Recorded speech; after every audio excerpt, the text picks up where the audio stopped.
Part 1. The Awakening. Men in general judge more from appearances than from reality. All men have eyes, but few have the gift of penetration. Niccolo Machiavelli. Let me ask you a question. Why is someone weaker than you winning right now? Think about it. They're not smarter, not stronger, not better, yet they're ahead. Why? Because they look more certain. They walk into the room like it belongs to them. They speak without hesitation. They act as if the world owes them everything, and the world, foolish as it is, believes them. Meanwhile, what do? You wait. You hesitate, you overthink, you hope for the right moment, the perfect words, the safe opening, and while you hesitate, someone else seizes what could have been yours.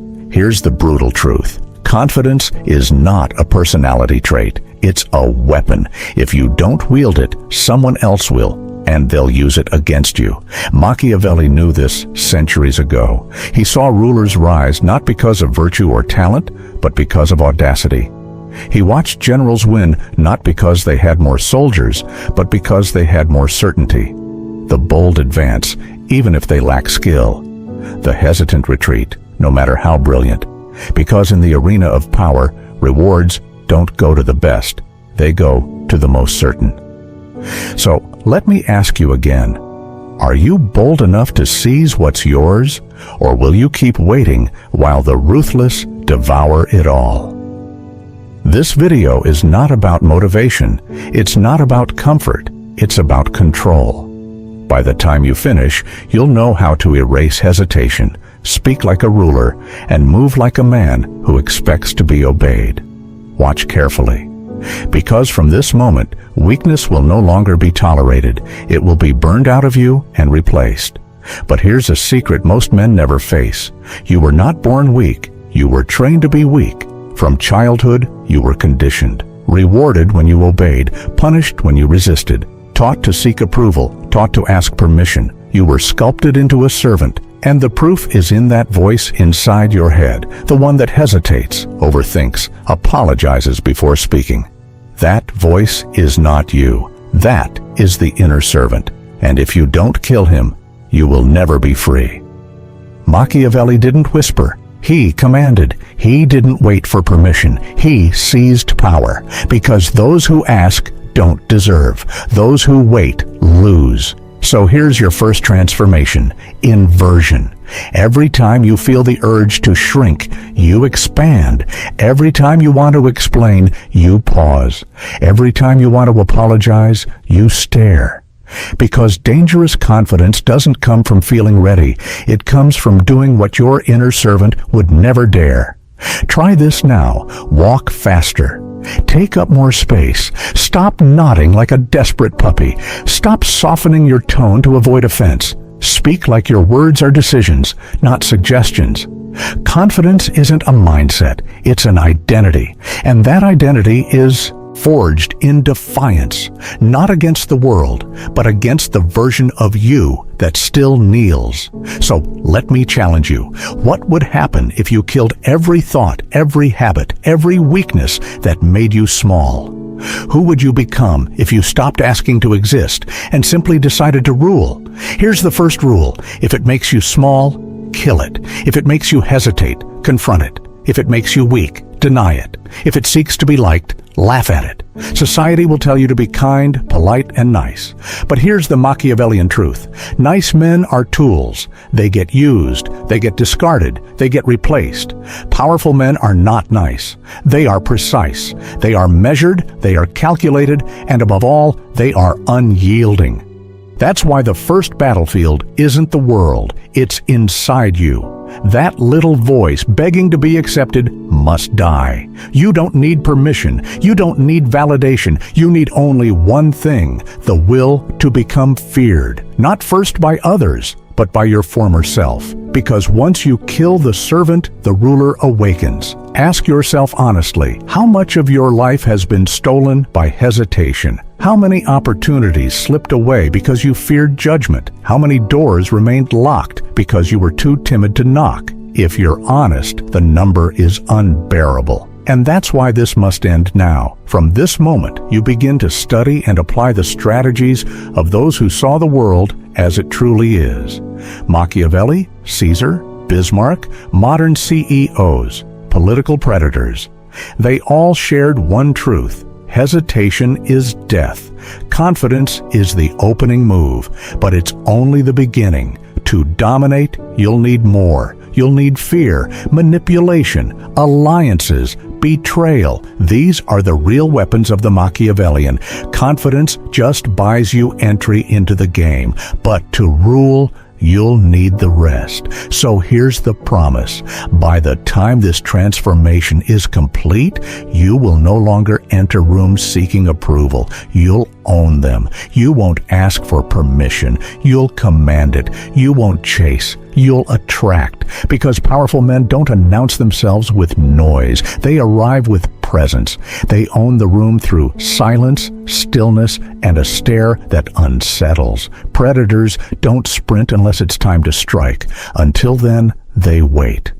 Calm. Ready. So let me ask you one last question before we move forward. Are you ready to kill the servant inside you, or will you keep kneeling while the ruthless rise above you? The next step is darker, more dangerous. Because while confidence makes you respected, fear makes you untouchable. Do you agree with Machiavelli that it is safer to be feared than loved? Comment below. And if you're ready to take the next step in this transformation, keep watching. Part 2. The Art of Fear. It is much safer to be feared than loved if one must choose. Niccolo Machiavelli.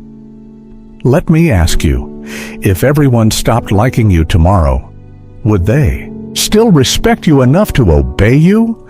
Most people live their lives chasing love. They crave approval, affection, and validation, but love is fragile. Affection is fickle. The moment circumstances change, so does love. Fear, however, fear lingers. Fear doesn't fade when moods shift. Fear is remembered even in silence.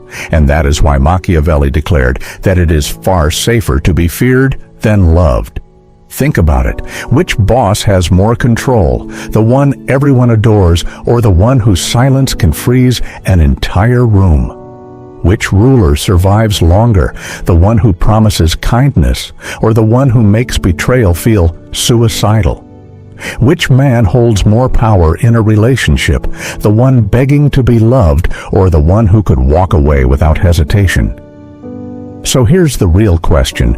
Are you building a reputation of affection or a fortress of fear? Fear is not brutality. That's the mistake of fools. Fear is precision. Fear is the ability to make people hesitate before crossing you. Fear is not violence. It's atmosphere, the subtle pressure in the room that makes people think twice. Take history. Julius Caesar didn't become a legend because he was loved. The Senate hated him. The nobles despised him.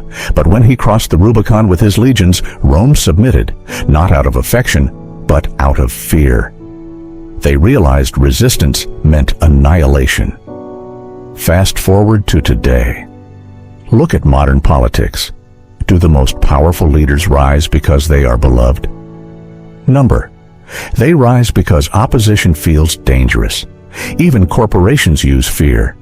CEOs who run billion-dollar empires don't win because everyone likes them. They win because their presence creates discipline. Employees fear losing proximity, fear losing access, fear losing opportunity. That fear keeps the machine moving. So how can you wield fear in your own life? Step 1. Be unpredictable. Predictability is weakness. If people know exactly how you'll react, they stop fearing you. A Machiavellian never lets others fully read him. Sometimes reward, sometimes punish, sometimes ignore. Keep them guessing. That uncertainty is control. Step 2. Punish swiftly, reward rarely. Don't mistake this for cruelty. It's clarity. If someone crosses a line, respond immediately and without hesitation, not with rage. Rage exposes emotion. Respond coldly, cut ties, withdraw privilege, deny access. Swift punishment creates memory. Slow punishment invites rebellion. Step 3. Limit kindness. Endless kindness breeds entitlement. When generosity becomes predictable, people stop respecting it. One decisive act of coldness, however, imprints forever. Machiavelli warned that rulers who try to be universally loved end up despised because kindness without limits becomes weakness. Step 4. Create scarcity.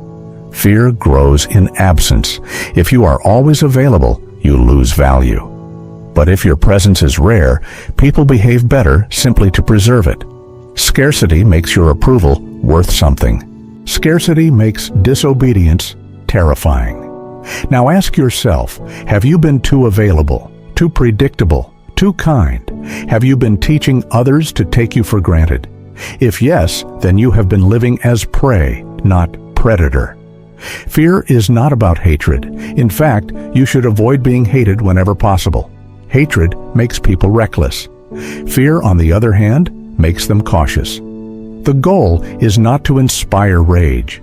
The goal is to inspire hesitation. Picture this. You enter a meeting. Everyone's talking over each other. The noise is endless. But the moment you speak, the room falls silent. Why?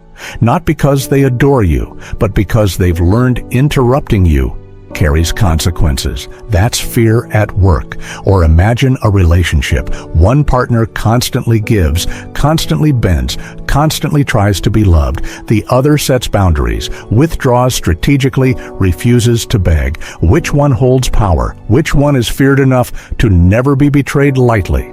This is why Machiavelli said, cruelty must be controlled, precise, and remembered. One strong act prevents 1,000 small rebellions. Better to cut once with certainty than bleed slowly from endless disobedience. But here's the paradox. True fear doesn't need constant display. The man who threatens often is weak. The man who rarely acts, but acts decisively, becomes unforgettable. That's the difference between a tyrant and a ruler. One shouts, the other commands silence without words. So let me ask you, what do people feel when you walk into a room? Do they relax or do they adjust? Do they smile out of affection or sit straighter out of fear? Which one do you think will protect you when betrayal comes? Fear is more than a tactic. It is armor. Love makes you vulnerable. Fear makes you untouchable. You don't need to be brutal. You need to be inevitable. But fear alone is not enough. Confidence makes you visible. Fear makes you untouchable. But to truly dominate, you must master the most dangerous weapon of all, manipulation. The ability to bend people's perception so they obey willingly, believing it was their choice all along. That's the next stage, the subtle knife. Do you think fear rules longer than love? Comment your answer below. And if you're ready to learn the art of bending minds, stay. Because next, you'll discover the Machiavellian science of manipulation. Part 3. The subtle knife of manipulation. Men are so simple and so much creatures of circumstance that the deceiver will always find someone ready to be deceived. Niccolo Machiavelli. Let me ask you something unsettling. How many of your choices today were actually yours? And how many were planted in your mind by someone else? The clothes you wear, the food you buy, the opinions you hold. Are they truly yours, or are they the result of someone's invisible hand pulling strings you didn't even notice? Most people recoil at the word manipulation. They think it belongs to scammers, liars, and villains. But here's the truth. Manipulation is everywhere. Politicians manipulate voters. Corporations manipulate consumers. Influencers manipulate followers. Even lovers manipulate each other in subtle, invisible ways. And the cruel irony? The people who scream, "I can't be manipulated," are usually the easiest to control. Machiavelli understood this centuries ago. He knew humans don't follow truth. They follow perception. They don't obey logic. They obey stories. That's why he advised rulers to appear virtuous, even if they were not, because reality matters far less than reputation. So let me ask you, are you the one shaping perception, or are you the one being shaped? If you don't master the art of manipulation, then every day someone else is bending your reality. So how do you seize this subtle knife for yourself? First, master silence. Who speaks less in a negotiation? The one with power. Who reveals less in conversation? The one with control. Silence creates tension, and tension is leverage. When you remain silent, others rush to fill the void, exposing their fears, their desires, their secrets. Most men think dominance is about talking. It isn't. It's about withholding. Second, control framing. Every conflict is a battle of meaning. Whoever defines the frame wins. Let's say you're negotiating a raise. If you frame it as asking for more money, you lose. If you frame it as correcting an imbalance because my value already exceeds my pay, you shift the dynamic. Same conversation, different frame, different outcome. Machiavellians don't argue facts. They define the meaning of the facts. Third, weaponize selective truth. Full honesty is weakness, but reckless lying is foolish. The Machiavellian path is selective truth. Reveal just enough to guide perception, but conceal what truly matters. Think of a chess master. He sacrifices pawns to protect his queen. In conversation, your pawns are trivial details. Feed them to others while hiding your true intentions. They'll think they've uncovered your plan while your real strategy remains invisible. Fourth, exploit vanity. Nothing is more predictable than human ego. People want to feel smart, important, admired. Flatter the insecure, and they'll dance for you. Praise the ambitious, and they'll reveal their hunger. Tell someone they're sharper than the rest, and they'll follow you, believing it was their idea. Machiavelli warned that men are more easily deceived by flattery than by truth. Why? Because truth wounds, but flattery seduces. Look around you. Social media thrives on this principle. Every like, every comment, every fake "you're amazing" manipulates behavior. Entire societies are controlled with nothing more than vanity triggers. If billions can be steered so easily, imagine what you could do with one individual in front of you. Now, here's the terrifying part. If you don't manipulate, you are being manipulated. That friend who always gets you to compromise? Manipulation. That boss who dangles opportunity while underpaying you? Manipulation. That partner who withholds affection until you bend? Manipulation. Most men live as pawns, never realizing they've been programmed. So here's the question. Do you want to keep living as someone else's pawn, or do you want to pick up the knife and cut your own path? Machiavelli's princes mastered appearances. They wore masks of virtue while wielding knives of deception. And today's modern Machiavellian does the same, not with crowns and swords, but with branding, storytelling, and image. A ruthless CEO doesn't need to be visionary.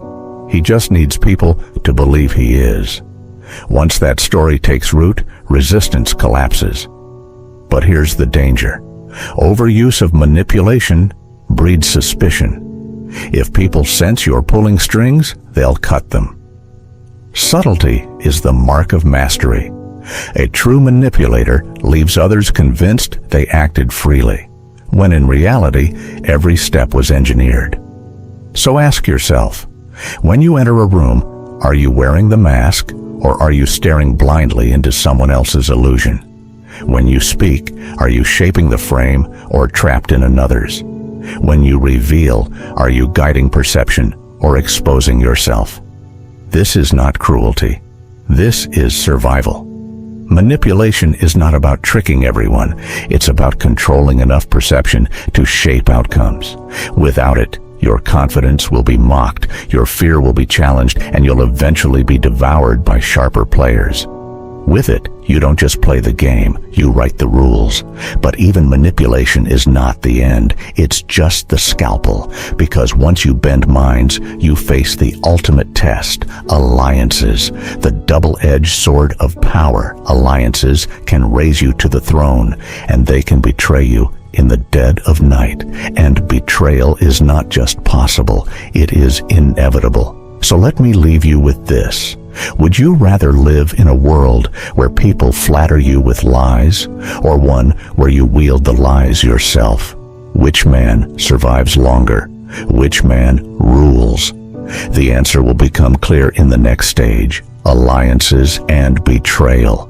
If you've ever been betrayed by someone you trusted, leave a comment below, because what you'll learn next will turn betrayal from a wound into a weapon. Part 4. Alliances, Betrayal, and Control. The promise given was a necessity of the past. The word broken is a necessity of the present. Niccolo Machiavelli. Let me ask you something brutal. Who in your life would betray you first if their survival depended on it? Don't say, no one. That's a lie you tell yourself to feel safe. History proves again and again that loyalty is an illusion. Every alliance, every friendship, every partnership is a ticking clock counting down to betrayal. The only question is whether you'll see it coming or be destroyed when it happens. Look back at Rome. Julius Caesar rose to power through alliances. He built the first triumvirate with Pompey and Crassus, 3 men sharing rule over the Republic. But alliances are marriages of ambition, not love. The moment Caesar grew too powerful, Pompey turned on him. Civil war followed, and Caesar marched over the corpses of his former allies. The lesson? Allies are not friends. Allies are weapons, and weapons can turn in your hand.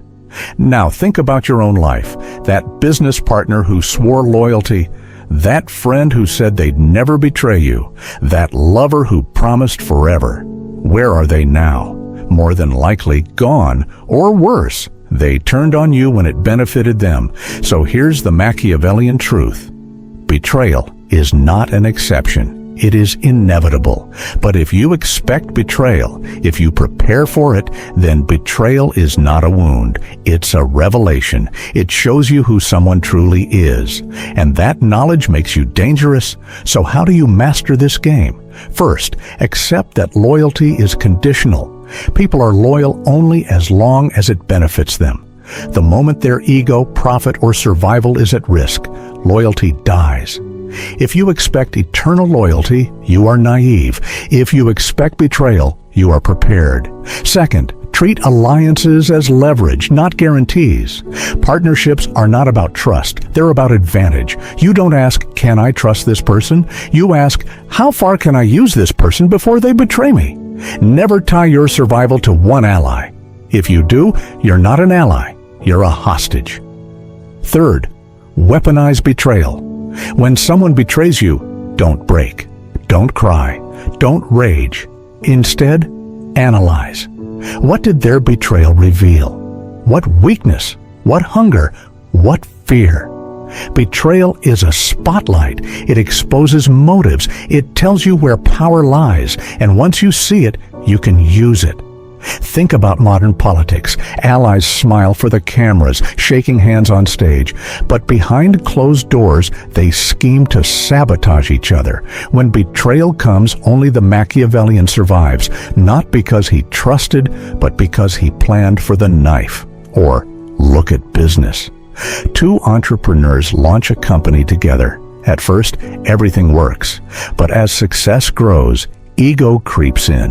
One wants more control. The other feels exploited. Betrayal brews. The Machiavellian founder expects this. He builds contracts, networks, and contingencies. So when the betrayal arrives, he doesn't collapse. He replaces. Cold, efficient, and yes, it happens in love too. The lover who swears eternity today might walk tomorrow when their hunger shifts. The Machiavellian doesn't live in denial. He doesn't beg. He doesn't cling. He simply replaces, because power never begs. But here's the most dangerous move, using betrayal as a weapon yourself. Machiavelli warned rulers to appear trustworthy even as they prepare to betray. Keep promises when they serve you. Break them when they don't. To the masses, betrayal is sin. To the strategist, betrayal is adaptation. History is littered with such betrayals. Bismarck, the Iron Chancellor, formed alliances with nations only to discard them when they were no longer useful. Nations cried foul, but Bismarck unified Germany into an empire. The betrayed were forgotten. The victor was remembered. Now, ask yourself, have you ever betrayed someone for your own survival? Have you ever broken a promise because it no longer served you? And if you haven't, how many times has that made you weaker? Because here's the dark secret. If you never betray, you're probably being used by someone who will. So what's the strategy? Smile in alliances, but keep your blade ready. Use people, but never depend fully on them. Expect betrayal, and when it comes, don't break, strike. The naive see betrayal as tragedy. The Machiavellian sees betrayal as information. It tells you who deserves exile and who deserves to remain close. Every betrayal sharpens your edge. Every betrayal purges weakness from your circle. But beware. Betrayal is not only external. Sometimes the enemy is within. Your own hesitation, your own craving for approval, your own fear of being alone. That inner servant betrays you more often than any ally ever could. And unless you betray him first, you'll never be free. So let me ask you, if betrayal is inevitable, will you suffer it blindly, or will you weaponize it and turn it into strategy? Because only one path leads to transformation. Only one path turns betrayal from a scar into a crown. And that brings us to the final stage, the ultimate shift. Not a tactic, not a trick, but a new identity. The moment where you stop playing the game like everyone else and start becoming the player they can never control. That is the Machiavellian transformation. Have you ever been betrayed by someone you trusted most? Comment your story below. Because in the final chapter, you'll learn how to rise from betrayal, kill the servant within, and awaken as the ruler. Part 5. The Machiavellian Transformation. It is not titles that honor men, but men that honor titles. Niccolo Machiavelli. Let me ask you one last question. Who are you really? Are you the man who hesitates, apologizes, bends and obeys? Or are you the man who commands, who shapes, who rules? Because every tactic you've learned so far, confidence, fear, manipulation, betrayal, means nothing if you remain the same man you were yesterday. The weak are not destroyed by enemies. They are destroyed by themselves, by their own reflection, by the servant living inside them, the voice that whispers, "Don't say that, they won't like you." The voice that begs for approval, the voice that kneels. Here's the truth. Until you kill the servant within, you will never be free. So what does the transformation look like? It begins when you stop being emotionally accessible to everyone.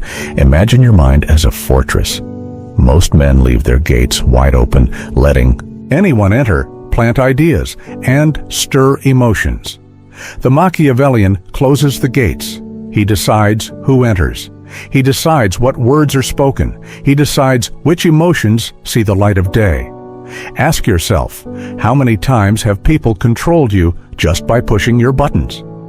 A small insult triggers rage. A small compliment makes you soft. A little silence makes you insecure.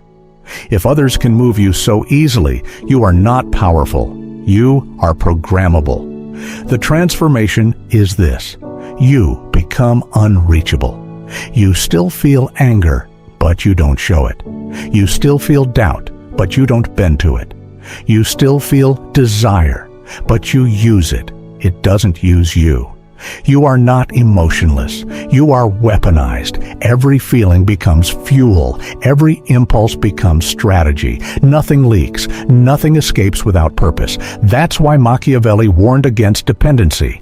The moment someone knows what moves you, you are no longer dangerous. They own your strings. And once they own your strings, you're just a puppet. The transformation severs those strings.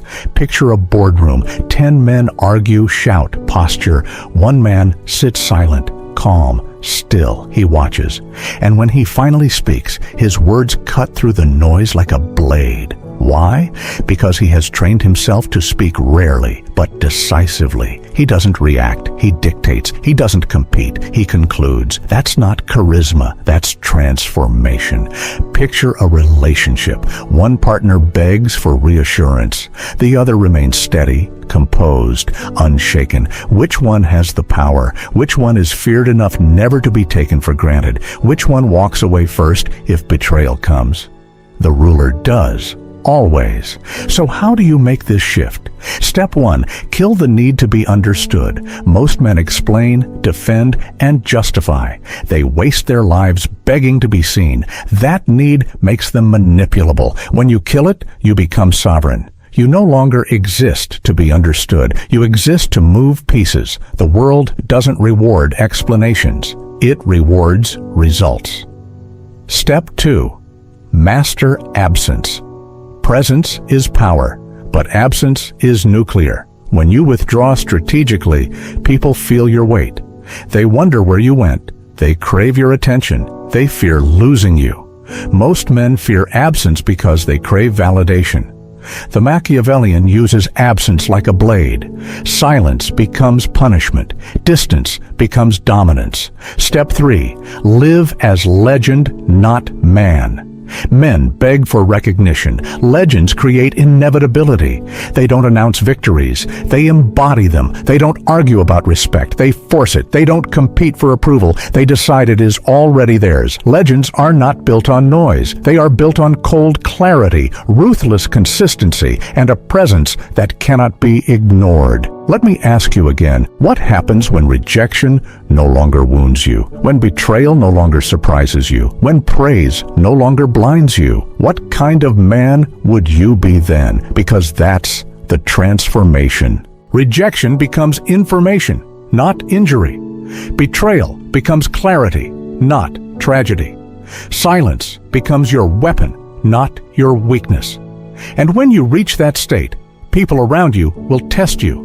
They'll insult you, praise you, ignore you, waiting for a reaction, but nothing works. You remain the same, cold, steady, calculated, and then something terrifying happens. They stop testing because they realize the truth. You are the one man they cannot move. That is the Machiavellian transformation. Not posture, not speech, not tactics, but identity. And here's the paradox. Once you no longer crave control, you gain it. Once you no longer chase approval, you receive it. Once you no longer beg for love, you inspire fear and respect. People orbit you not because you asked, but because you became immovable. Machiavelli never promised comfort. He promised survival in a brutal world. He stripped away illusions and revealed the core of power. Men are selfish, alliances are temporary, love is fragile, and only power endures. You can deny this truth and live blind, or embrace it and live dominant. So here's the final choice. Remain the servant, apologizing for your existence, begging for scraps, kneeling at every command. Or kill the servant and awaken the ruler, the man who cannot be moved, cannot be owned, cannot be forgotten. So, which one will you be? Because from this moment forward, you are not here to fit in. You are here to bend rooms, command silence, weaponize rejection, anticipate betrayal, and master yourself so completely that no one else dares to try. This is not self-help. This is not motivation. This is war. And you are the weapon. So let me leave you with one final command. Like this video if you're done living as a servant. Subscribe to this channel if you're ready to join those who see the world as it truly is. ruthless, cold, but conquerable. And comment below. Do you dare to embrace the Machiavellian transformation? Because from now on, you don't just play the game, you write the rules.